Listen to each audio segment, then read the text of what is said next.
Good morning, students. Today we are discussing our poem The Duck and the Kangaroo, written by Edward Lear. This is a humorous poem. Humorous poem होती है हास्य मनोरंजन पूर्ण कविता.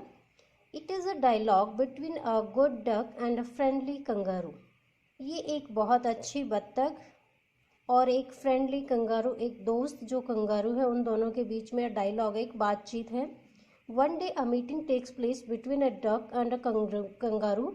एक kangaroo और duck के बीच में एक मीटिंग होती है. The duck praises the kangaroo for his hopping ability. जो डक है वो बहुत अच्छी प्रेज करता है. किस चीज़ की? कंगारू जो है वो हर समय जो हॉपिंग एक्टिविटी करता है उसके उछलने कूदने की बहुत प्रेज करता है, प्रशंसा करता है. द डक सेज, डक कहता है that he lives in a nasty pond and his life is bored. वो कहता है कि मैं तो सारा दिन एक गंदे तालाब में रहता हूँ और मेरा जो जीवन है वो बहुत ही, मैं उससे ऊब गया हूँ. he strong desires to go out in the world. और वो बहुत एक गहरी इच्छा व्यक्त करता है कि मैं इस संसार को देखना चाहता हूँ, इस तालाब से बाहर निकलकर.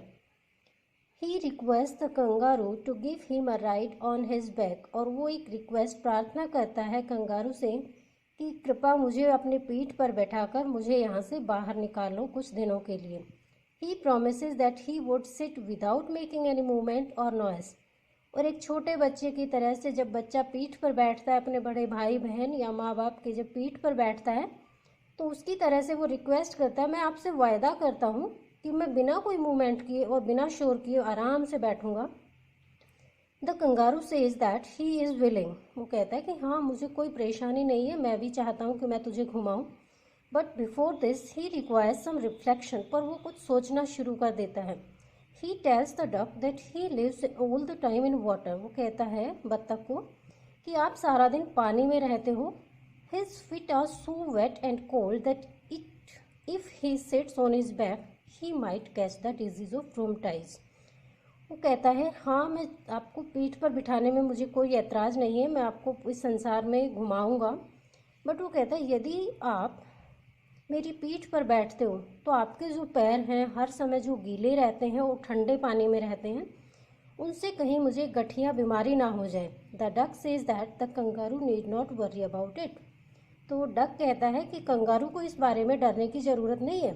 He says that he has bot 4 pairs of woollen socks. वो कहता है कि आप डरो मत, मैंने 4 जोड़े सर्दियों की जुराबें खरीदी हैं. His feet are always warm. अब उसके पैर हमेशा गर्म रहते हैं. He always bought a cloak to keep himself warm. उसने एक लबादा, चौगा भी खरीदा है जिससे वो हर समय गर्म महसूस करता है. The kangaroo agrees to give a ride to the duck. और इस बात पर कंगारू सहमत हो जाता है कि चलो ठीक है, मैं आपको राइड कराता हूँ. He asked the duck to sit at the end of his tail. वो कहता है कि मेरी पीठ पर, मेरी पूंछ के पास बैठ जाओ, मेरी टेल जो है. They start their riding program very happily. और वो दोनों अपना जो घूमने का प्रोग्राम है बहुत अच्छे से बनाते हैं. They go round the world 3 times. और वो 3 बार पूरे संसार की यात्रा करते हैं. It's a very humor poem, full of humor. बहुत ही मजाकिया, बचपन में छोटे छोटे बच्चों की जो हैबिट होती है उससे रिलेटेड है.